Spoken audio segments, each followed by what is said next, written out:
Bom dia a todos.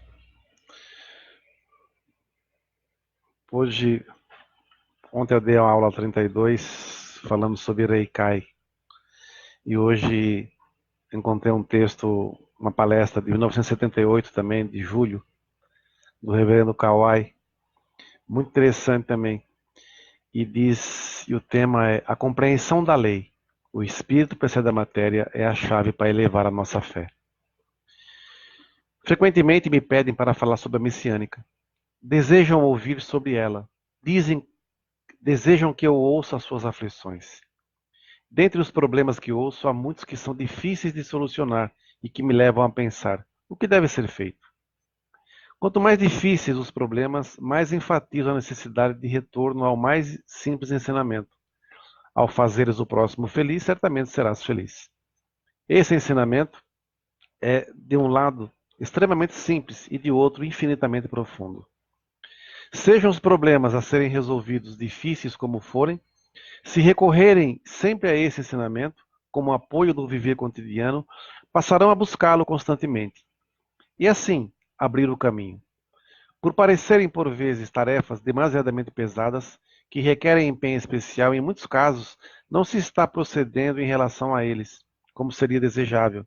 E isso, afinal, prova não estarem retornando como é preciso a esse ensinamento, que, embora simples, é o mais importante e fundamental. Comigo aconteceu o seguinte: no início da fé fui muito bem. Durante mais ou menos 6 meses, trabalhei ativamente junto a pessoas com quem me encontrava, até elas desejarem assistir às aulas e foi-me permitido encaminhá-las uma a uma. A partir de certa época, porém, mesmo conversando, visitando, ministrando jorei, passaram a não me compreender mais. Ministrava jorei e recebiam graças, mas não progrediam. Isso durou quase 2 anos. Quando tudo que se empreende mostra maus resultados, não se pode deixar de começar a pensar seriamente, e eu pensei: pelo menos devo aprender firmemente qual deve ser o meu apoio espiritual. Analisei, chegando à conclusão de que, como religioso que sou, o meu maior apoio espiritual é sentir realmente, ter a absoluta certeza de que, ainda que nada que eu faça vá bem, eu estou sendo protegido por Deus. Deus me protege sem cessar. Quando tudo está indo bem, não se cogita tais coisas, mas observar serenamente cada um dos acontecimentos, essa sensação surge profunda, descobrir o apoio espiritual em cada uma das coisas que passam despercebidas. Vocês que, utilizando as horas de folga, fazem a difusão após o trabalho, necessitam de muito esforço. Se tudo vai bem, se alguém ficar contente, se conseguir transmitir a sinceridade, a difusão será algo que dissipa o cansaço. Mas quando nada vai bem, se pode sentir imenso cansaço, a menos que haja na prática o verdadeiro servir. Casualmente, ele pode ser lembrado em nossa figura no início da fé, no caminho em que se veio andando. Percebe-se então como se veio modificando, como o cansaço nem se compara ao do passado. E isso não por algo especial que você tenha feito, que aumente a resistência física, ou ainda que o trabalho esteja especialmente leve. Na época em que vocês eram simplesmente messiânicos jovens, creio que mesmo participar da reunião de domingo era grande peso. Entretanto, ao se tornarem líderes, há épocas em que participam de reuniões em dias alternados, ou em todos os dias, até tarde da noite. É um grande e inimaginável peso. Porém, se comparado com aquela época, deixa de ser peso. Quando o homem muda seu modo de pensar, modifica tudo, desde a saúde. Entretanto, no início, tal mudança não é perceptível. Mais tarde, sim. Desde aquele tempo já estava mudando. Gostaria que dessa maneira sentissem, através da vida prática, o quanto estão sendo protegidos por Deus. Exemplificando, recebendo luz ao entrar na fé e sem grandes esforços nesse específico sentido, até o caráter se modifica. Na sua idade, você já distingue muito bem o positivo e o negativo do próprio caráter. Nenhuma vez sequer procurei mudar o meu caráter. Sei que isto é impossível através do esforço e tentativas. Na maioria dos casos, percebe-se que houve melhoras após períodos nos quais se servia devotadamente. O que mais mudou no meu caráter é ter conseguido deixar de me preocupar. Não acho em mim um autocontrole que pudesse ter se exercido sobre a preocupação. Creio que essa foi a minha maior graça. Foi a parte positiva que percebi logo após o meu ingresso na religião messiânica. Enquanto me empenhava junto nas angústias ou sofrimentos do próximo, juntos confiando em Deus, aos poucos, naturalmente, deixei de me preocupar. Eu pensava, já que incentivo os outros, é incoerente que eu não o faça. E como poderia incentivar os outros no que não pratico? O fato de ter mudado naturalmente significa que foi Deus quem me mudou. Gostaria que entendesse o ponto de assim interpretar. É que Deus está relacionado com todas as coisas, com a vida cotidiana, com atividades e com o seu pensamento diário. Com essa certeza, que é a nossa segurança, ainda que não consigam encaminhar determinada pessoa, haverá plenitude no coração. Os ensinamentos não concitam a incessante procura de progresso e elevação, não a procura em sentido material, como posição social e riqueza, e sim de elevação da alma. Isso é o que significa elevação da fé. Muito profundo isso aqui, não é? Uma coisa que é interessante, que quando nós falamos de milagre, eu tive uma graça. Eu quero dar uma experiência de fé, porque eu tive uma graça. A graça é só o resultado final do esforço que você fez. Então, se nós pensarmos bem, friamente, o que que eu fiz? Qual foi o meu esforço? Quantas vezes andando com os pés sangrando eu consegui chegar no meu objetivo? Quantas vezes com fome, com sede, com sono, estava lá ministrando, orei, atendendo quem precisasse? Esse esforço que gerou o milagre. Né? É esse esforço que gera o milagre. Né? E uma coisa que é interessante no começo, quando o reverendo fala, né? Quando tudo não está bem, quando está tudo dando errado, isso realmente é uma grande proteção de Deus. Como sentir isso, né?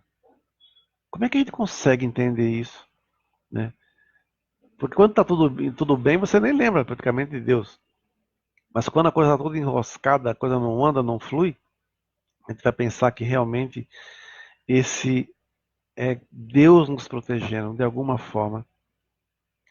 A gente, quando a arte do Jorei nasceu, nós até hoje agimos assim, tentando deixar que a igreja flua, que as coisas aconteçam naturalmente. Eu não posso, por exemplo, dedicar pensando em minha vaidade. Eu não posso pensar no meu ego. Eu não posso pensar nas minhas coisas, eu. Eu tenho que pensar sempre no coletivo, no objetivo maior.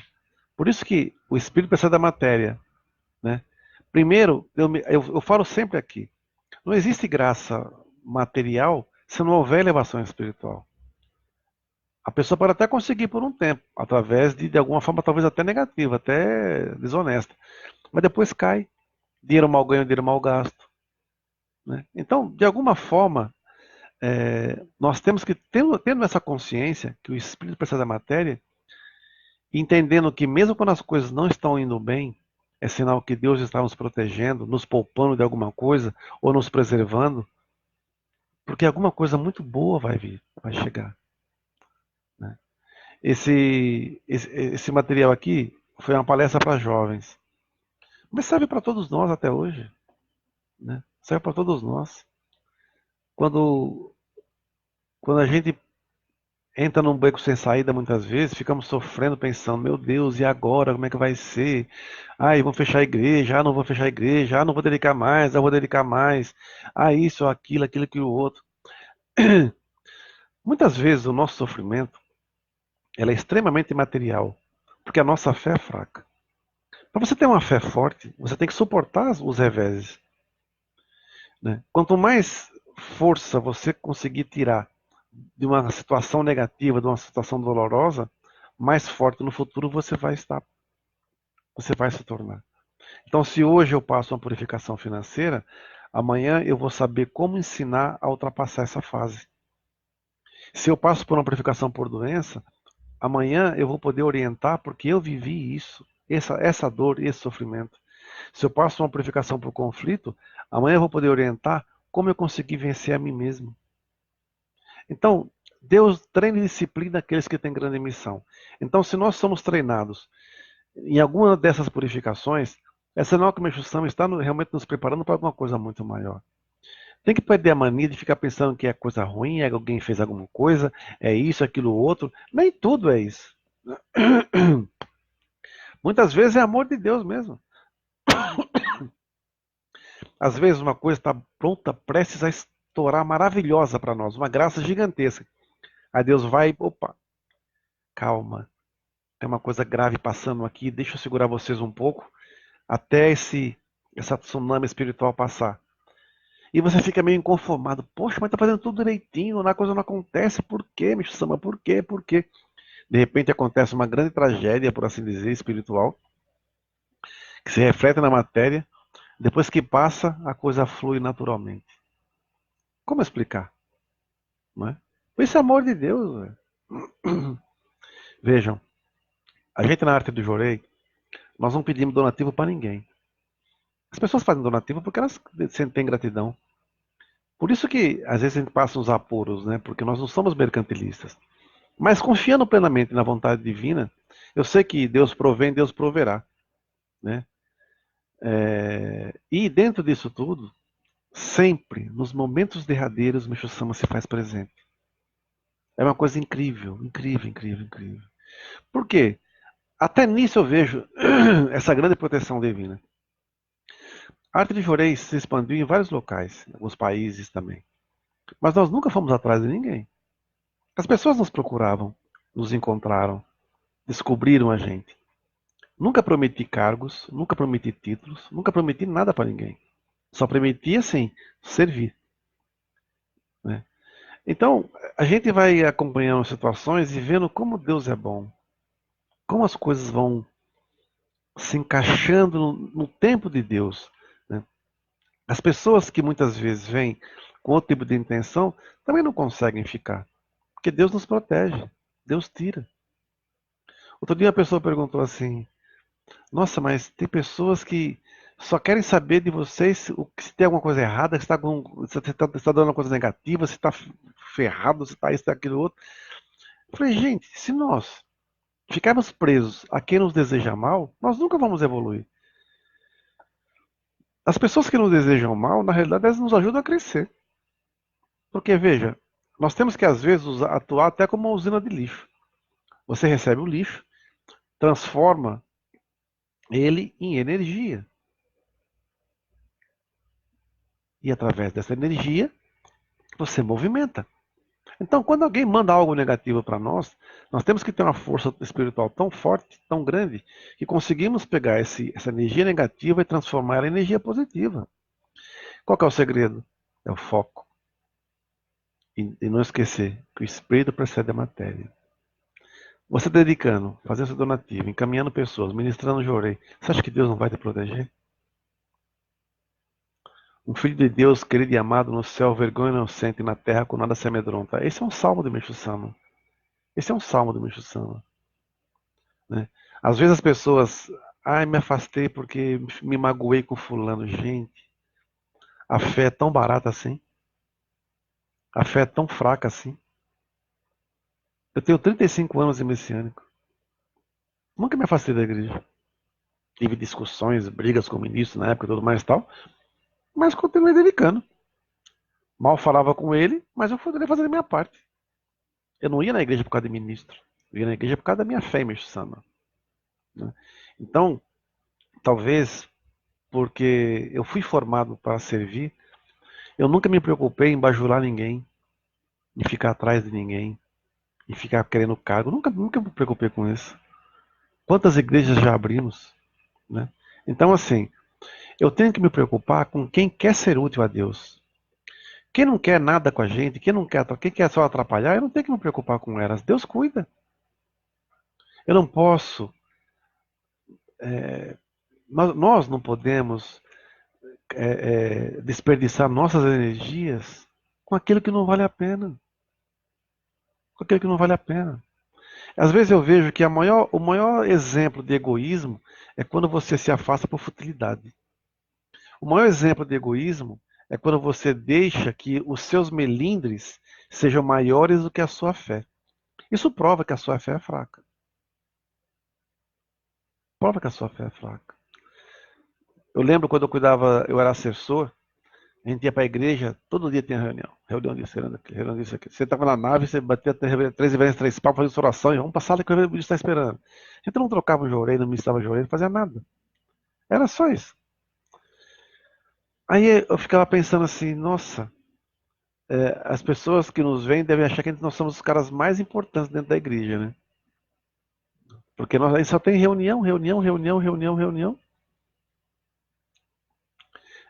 Eu aprendi também que primeiro, quando começávamos uma reunião, nós fazíamos oração inicialmente, depois íamos para a reunião e encerrávamos a reunião com oração.